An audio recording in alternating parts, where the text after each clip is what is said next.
Hey, hello, and welcome. This is Darcy Daniels, garden designer and creator of eGardenGo.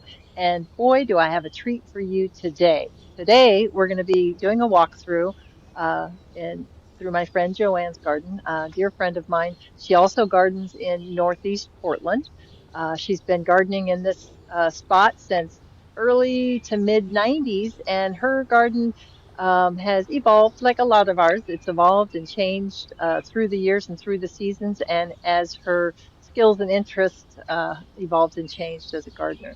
She's a longtime member of Hardy Plant Society and an avid plant collector. So you're going to see some really unique plants, and you're going to see some plants that you recognize. Both have a place in this garden. She gardens, as you can see behind me, she gardens on a steep slope. So her garden is set up above, uh, above the street level. And this front garden that we're going to walk through is kind of a quiet plant palette. It's very shady, and she has a fantastic collection of hellebores, which we won't really be seeing, uh, today because those are kind of in their quiet time. But right now, that front garden is going to be full of beautiful hydrangeas. She's got some lovely ferns and just a tapestry of green. And then the piece de resistance, if you will, is this Stewartia monadelpha behind me as well. So we're going to take a look at all those things. But in general, I'm going to tell you that on this tour, I'm not so much going to be, I mean, I'm sure I'm probably going to identify some plants for you because I just can't help not doing that. But what I'm not going to do is I just can't because again, this isn't my garden, and so I'm not intimately familiar with each and every plant. I'm not going to be able to rattle off the plant names for you. So I'll tell you what I know. I'll identify a few, but instead of focusing on that, I encourage and invite you to just let the garden wash over you because it's really a visual treat. Um, it's wonderful art, beautiful foliage, wonderful textures. Uh, you know, Flowers have a place here, especially in the back garden, but foliage reigns. It's a very foliage focused garden as well. So without further ado, let's go ahead and get started and see what we can see together. So thanks for joining me. And thank you, Joanne, for opening your garden to us today. I really appreciate it. As I mentioned earlier, the front garden is on a slope, and so we can see that here. We've got three tiers to the garden. We've got the lower tier down here. I'll kind of go to the side so you can kind of see the makeup of it. And also, if I can show off those beautiful carriage doors and the upper deck there, which we'll see in a little bit. But we've got a multi-tiered garden. This structure of the garden out front, the concrete retaining walls, are relatively recent um, renovation, and I'm going to say it was 4 or 5 years ago. And so the plantings here were reworked with the advent of this new entry, which has been a really exciting time for Joanne in this garden. It's allowed her to, rework what was already a fabulous garden and a wonderful collection of hellebores, but now it has a fitting frame, if you will. So let's go ahead and walk up these and kind of give you a feel of what they look like as we go up. And I'll pause here because I already mentioned to you that this Stewartia monadelpha is an absolute favorite. And this tree was selected as a specimen of that specimen size and put in during the renovation. So we were lucky to find that tree for her, and it's just a beauty. And it just is so happy here, and it's really just the star. At its base, it has this wonderful tapestry of green. And so you can kind of get a hint at some of the hellebores that she has going in there. I mentioned earlier that she's got quite a collection of hellebores, which we won't be really noticing too much today, but they are in there.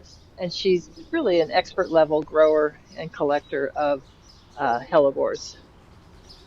these hydrangeas. This is a shade-loving serrata type that has really come into its own. This has been a really great year for them. And this whole hedge down below has just been blooming for weeks and will continue blooming. And as I recall, actually gives her a little bit of fall color too. Maybe not super showy, but definitely, I know she's really happy with this hydrangea hedge. Uh, the simplicity of the flowers, the shade tolerance, and the relatively compact size of that hydrangea is really makes it appropriate for this spot. A collection of ferns, beautiful ferns, Japanese painted fern.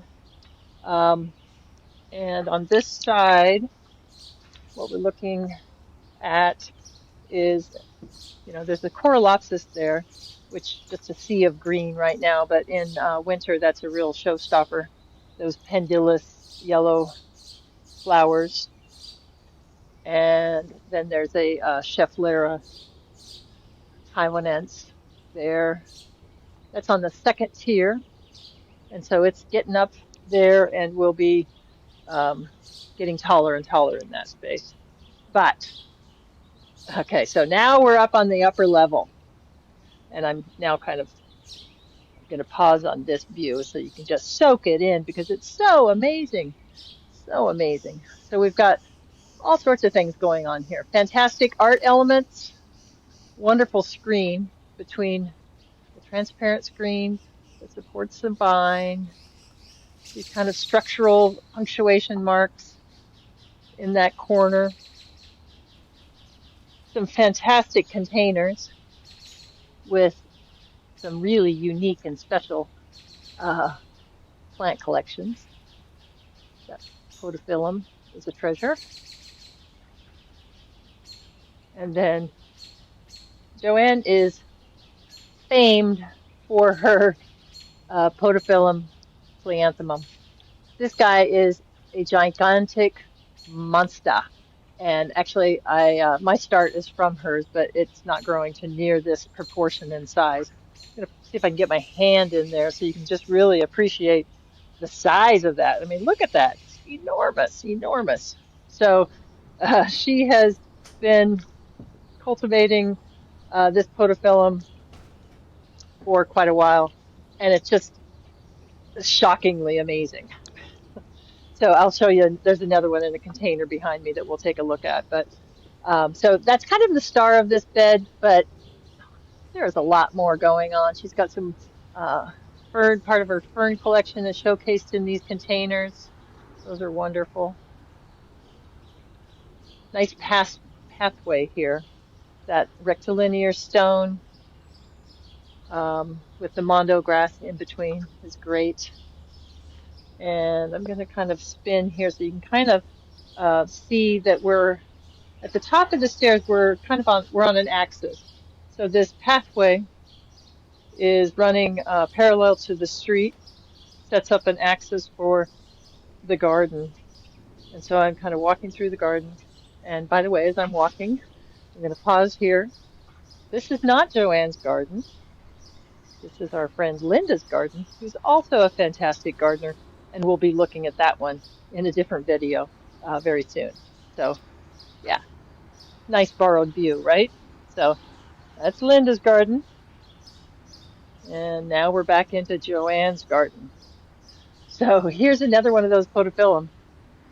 Look at him. He's enormous. That is the house behind. So I hope you can kind of get a sense of the scale of it. Big old container. That's not a small container. That's a big container. That's a chair. And look at that podophyllum coming up. It is Jurassic in its proportions. I mean, how fun is that? And these containers create a kind of a sitting area up above. We looked at this from street level.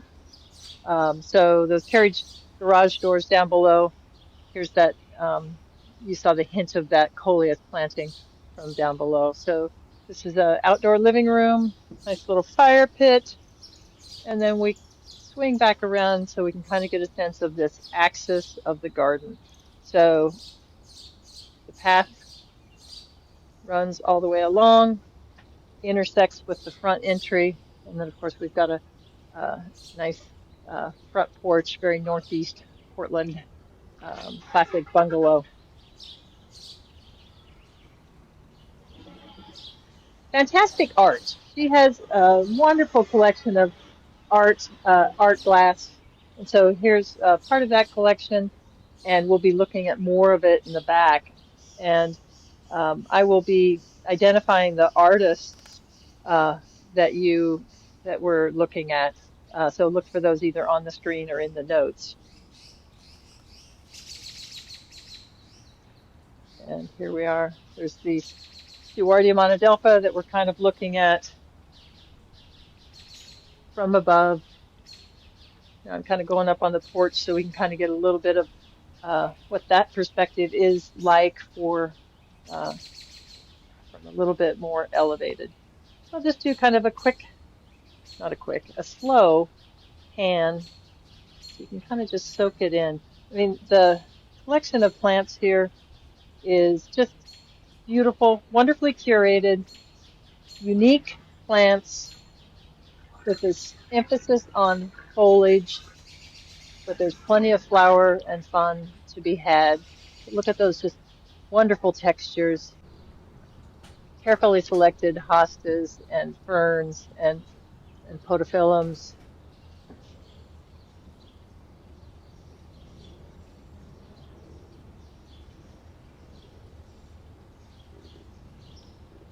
And the containers are full of beautiful plants and kind of I want you to notice the expert level color connections that she's making between her containers and the rest of the garden.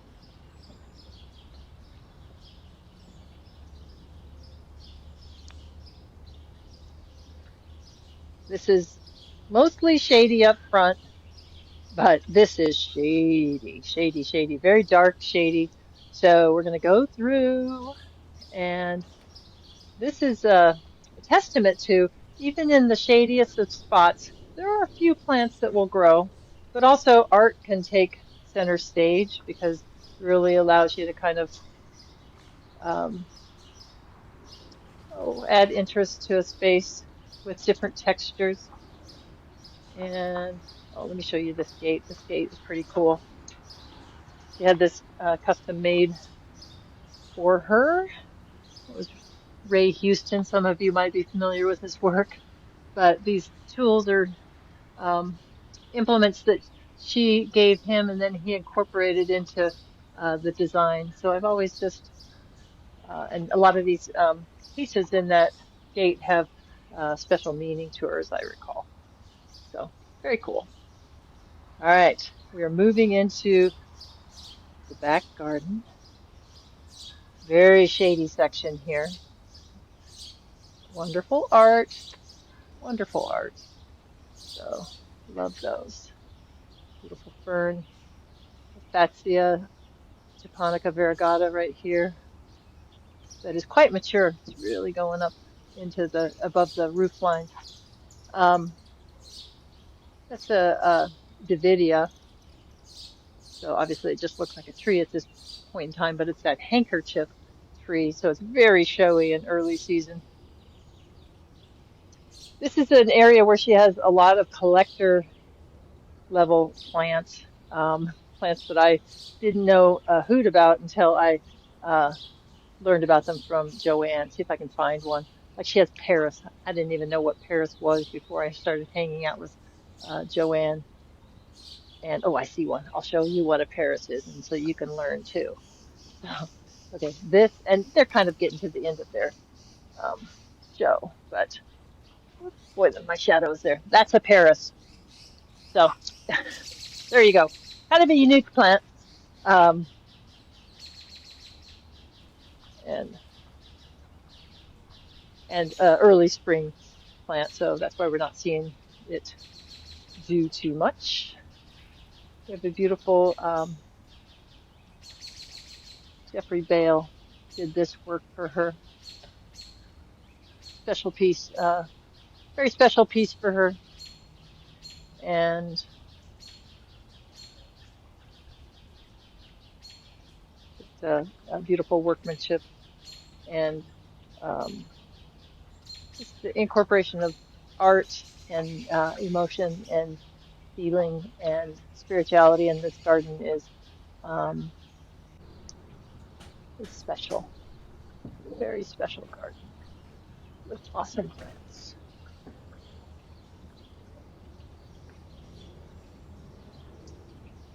So we're still in the very shady part of the garden. Part of that shade is coming from a very old red-leafed Japanese maple that is decorated with these fantastic um, this necklace. The necklace of these beads. These were especially fabricated for Joanne by Marcia Donahue and hung by Marcia Donahue also in her garden. Um, and they just decorate uh, that Japanese maple.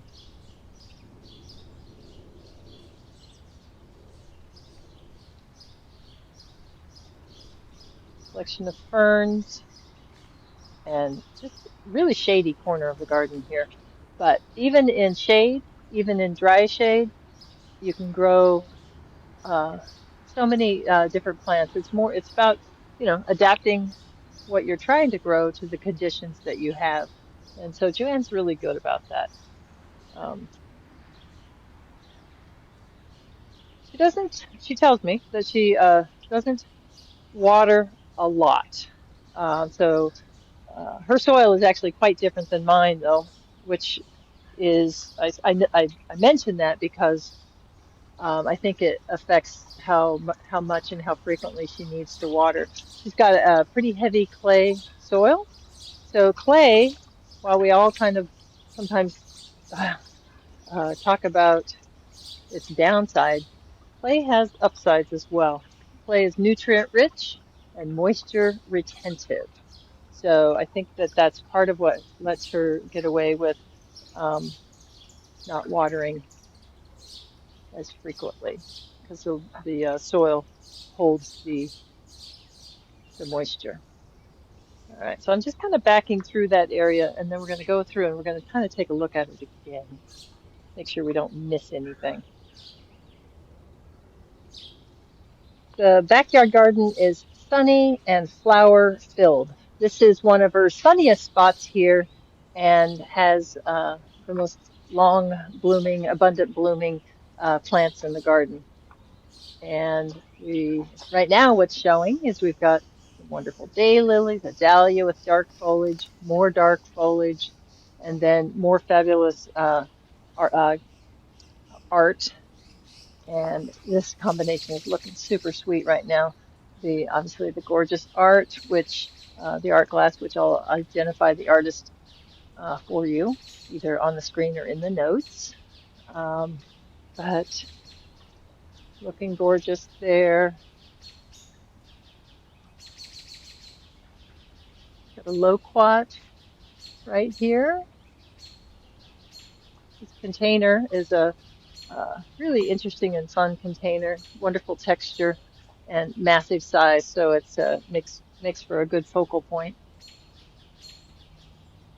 The gate back there is another really wonderful artful element, and it connects to Linda's backyard garden. And again, we're going to be taking a look at Linda's garden in a different video.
take a slow pan and a look around the garage top garden and really appreciate those plants in the container and the arrangement of containers, which create this room up above the garden for lounging and comfort, surrounded by lush, green, beautiful plants.